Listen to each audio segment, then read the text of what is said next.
muy interesante. Y de inmediato vamos a darle paso a la expresidenta también del Consejo de Ministros, Beatriz Merino, a quien saludamos esta noche. ¿Cómo está usted, Beatriz?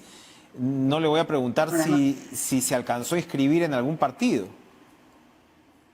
No, yo estoy dedicada ahora, desde hace 5 años, en realidad casi, a actividades más bien de carácter académico. Yo presido la universidad César Vallejo, y estoy ahí dedicada a eso, No, a la formación de los futuros peruanos. Muy bien, pero se lo preguntaba porque ha habido sorpresas de todas maneras en esta justa. Habría que descartar de todas maneras esa pregunta. Su amigo Pedro Cateriano fue uno de los que nos dio una sorpresa. Acabamos de conversar con él hace algunos minutos.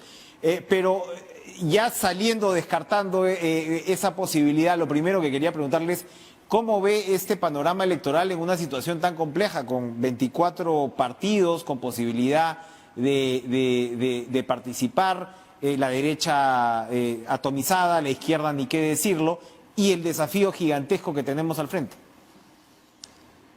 A ver, Enrique, yo creo que lo primero que tenemos que considerar es que es una lástima que el Perú llegue nuevamente a una elección presidencial y congresal con esta cantidad insólita, ¿no es cierto?, de candidatos, de más de 20 candidatos y miles de candidatos del Congreso, lo que hace muy confusa, ¿no es cierto?, la elección, y además difícil para el ciudadano de poder, digamos, elegir, ¿no es cierto?, porque va a haber poco tiempo, además, en medio de una pandemia, para la presentación de ideas.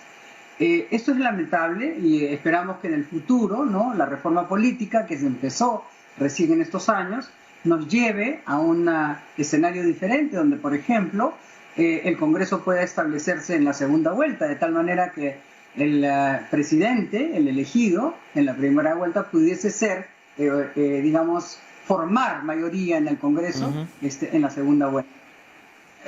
Como van las cosas, ¿no?, podríamos tener un presidente, qué sé yo, con 13 o 14% de aprobación en primera vuelta, y eso sería pues muy lamentable, porque no alcanzaría, ¿no es cierto?, una mayoría que le permita no solo salir de la pandemia, reactivar el Perú, construir consensos y estar nuevamente de alguna manera secuestrado por un Congreso, que yo espero pues que no ocurra, ¿no? Yo espero que el ánimo de consenso se instale entre los congresistas que ingresen en el próximo Congreso. Bien, ahora, vamos hablando del tema económico, porque hay mucha preocupación con respecto pues a la famosa fase 4, ¿no? A los pendientes, ni qué decir, que ya sabemos que el tema pues educativo, en el caso de universidades privadas han podido desarrollar todo el tema de las plataformas Zoom y demás, pero de todas maneras también va a tomar un tiempo el tema de las clases presenciales.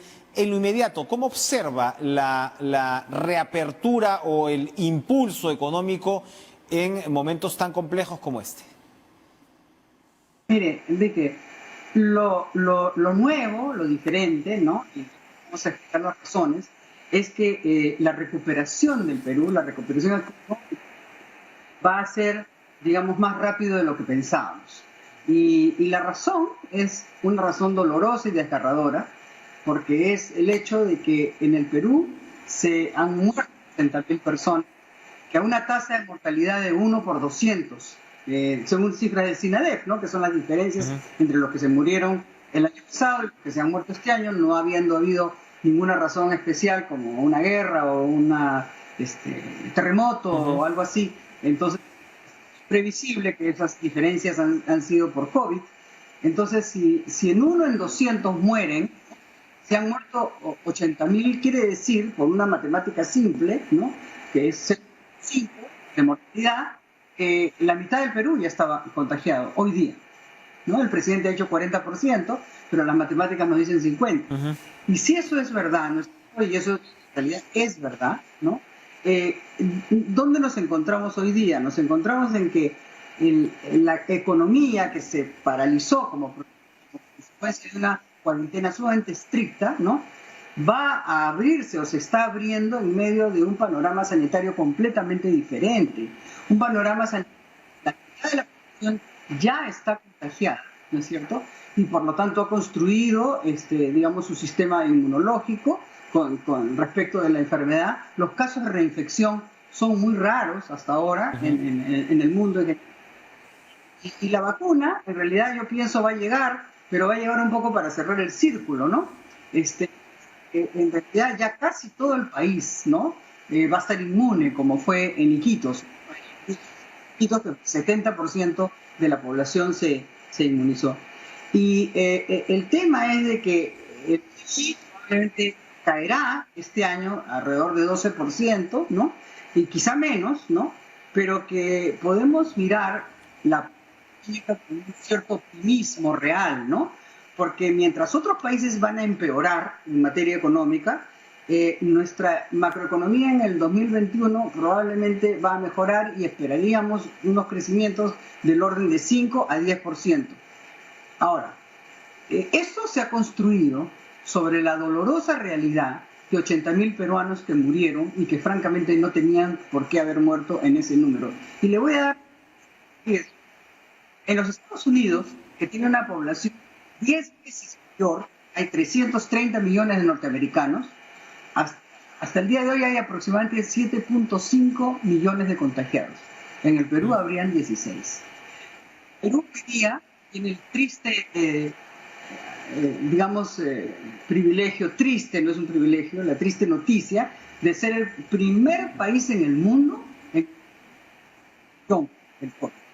Entonces, esta campaña, ¿no?, dolorosa, triste, desgarradora, que nos permite expresar nuestras condolencias a todas las personas que han perdido a un ser querido en estos. A la vez, se encuentra ahora en el mes de octubre con la mitad del país contagiado y significa entonces que el reinicio de la economía se da. Bien. Estamos con Beatriz Merino. Antes de la pausa, usted, Beatriz, señalaba que, bueno, básicamente que no nos habría podido ir peor, y eso de repente tiene pues un lado positivo en la reactivación económica.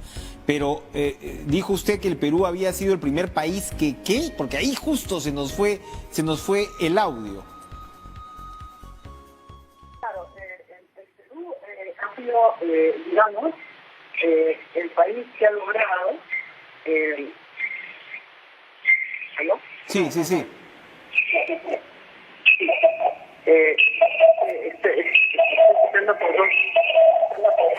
Seguimos lamentablemente con un problema de audio. No sabemos si... ¿Está mejor? Nos decía que el Perú ha sido el primer país que se infectó la mitad del país, imagino. Eso, ahora digamos, sí, ahí sobre sí. la Perfecto. tristeza de una pandemia descontrolada, porque ha infectado a la mitad del Perú, que no pudieron atajarlo como otros países, como los países europeos. La reactivación de la economía va a ser más pronto. Se espera que el próximo año pudiese crecer la economía entre 5 y 10%, pero no hay que olvidar que va a ser sobre la tristeza de las familias de esas 80.000 peruanos que han muerto, en mi opinión, en números excesivos e innecesarios, ¿no? Son evidentemente excesivos. ¿Por qué innecesarios? ¿Dónde la fracasamos? Pandemia se está casi muriendo sola, ¿no? ¿Dónde fracasamos? Mire, yo creo que fracasamos en que la cuarentena fue una cuarentena demasiado rígida y demasiado prolongada.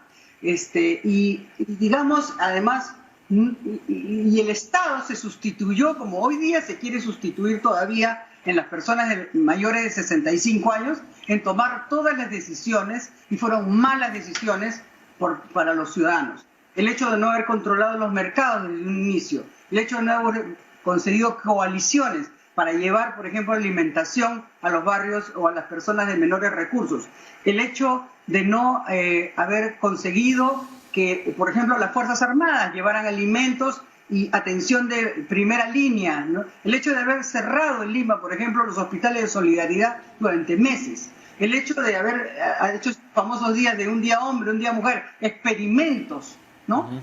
Yo creo que ha sido una cosa dramática y que en algún momento en el futuro se juzgará, yo me imagino, ¿no? Hoy día yo me uno al reclamo, como ex defensora del pueblo, de todas aquellas personas mayores de 65 años que no pueden seguir encerradas por el Estado después de más de 200 días.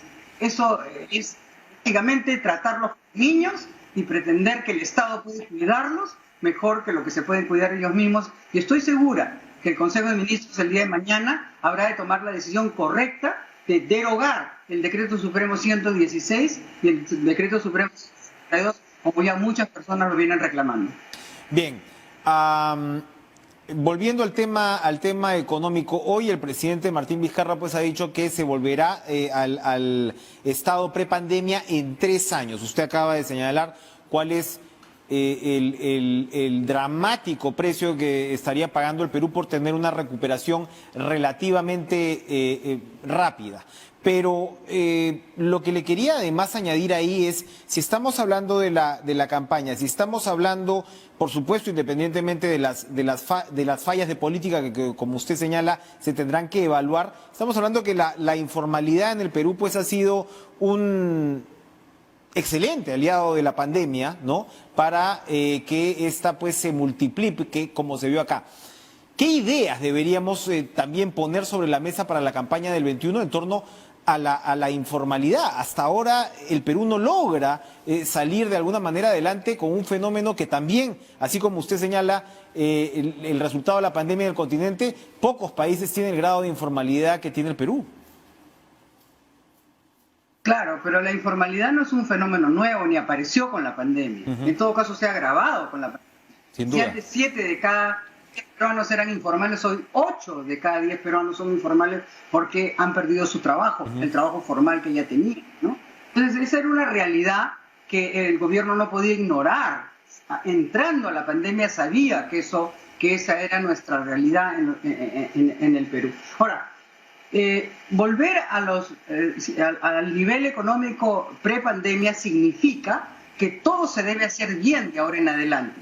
Significa, por ejemplo, que el gobierno, tanto en lo que queda de este gobierno como el próximo que se inicie, debe dar señales claras de recomponer o de relanzar los proyectos emblemáticos que tiene el Perú, particularmente en la agroexportación, como Majesigua, como Chavimochic, como Olmos, que pueden duplicar o triplicar las exportaciones, las agroexportaciones que son muy intensivas en mano de obra. ¿Por qué?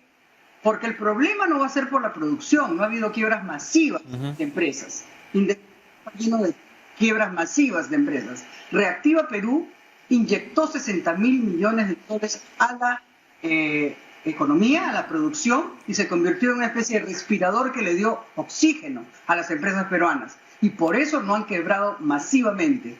Pero esos 60.000 millones de soles tendrán que ser repagados, ¿no es cierto?, en el curso de los próximos años. Y por otro lado, si tenemos que relanzar, ¿por qué? Porque los motores de relanzamiento serán la agricultura y la minería. Que la minería no da trabajo intensivamente, pero sí da divisas y da también impuestos para cuenta del. Entonces, desde ese punto de vista, de que lo que tenemos que hacer es todo bien, y lo que yo estoy tratando de señalar es que desde la extrema izquierda a la extrema derecha, todos tienen que entender que en el Perú ya hay solo un camino único. Aquí no vale ser candidato para venir con una lista de lavandería y decir hay que hacer esto y hay que hacer el otro. No. O sea, el Estado a partir del próximo año va a tener que pagar la deuda porque ha subido en 10 puntos la deuda que tenía. Era el mejor país en la América Latina en términos de su fortaleza fiscal. ¿Y para qué? Con la inteligencia, me parece a mí, y la sabiduría de don Julio Velarde en el Banco Central, y acompañado por la ministra Alba de Economía, se ha logrado, digamos que con esa intervención, tanto del Banco Central como del Ministerio de Economía, no hay una quiebra masiva y una desaparición. Y la producción y las fábricas van a volver a producir. El tema es quién compra, el tema es la demanda. Y para que haya demanda tiene que haber inversión que genere empleo, porque lo único que genera una demanda sostenible en el tiempo es el empleo. Entonces aquí no vale, ¿no es cierto? Y por eso antes de las elecciones, aquí no vale venir a decir yo voy a hacer esto y voy a hacer. No. ¿Cómo lo vas a hacer? ¿Con quién lo vas a hacer? ¿Y con qué lo vas a hacer? Porque el Estado va a tener que, digamos, gastar menos a partir del próximo año y va a tener que pagar la deuda. Y para que eso pueda ocurrir sin que suban los impuestos, no hay otra respuesta que no sea que suba la producción. Se lo dice quien ha sido jefa de la SUNAT, recordará. Si el crecimiento sube, la recaudación sube y no se necesitan nuevos impuestos. Entonces yo creo que aquí tiene que haber un alineamiento, ¿no es cierto? Y un pensamiento muy profundo de la situación en la que el Perú se encuentra.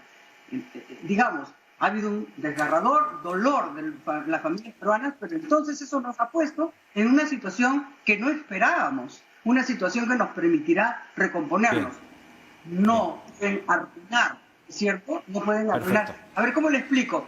Es como si hubiera habido un incendio, ¿no? Y los curiosos le empiezan a pisar la manguera, y hay agua, pero los curiosos empiezan a pisarle la manguera o desconectarle la manguera al bombero.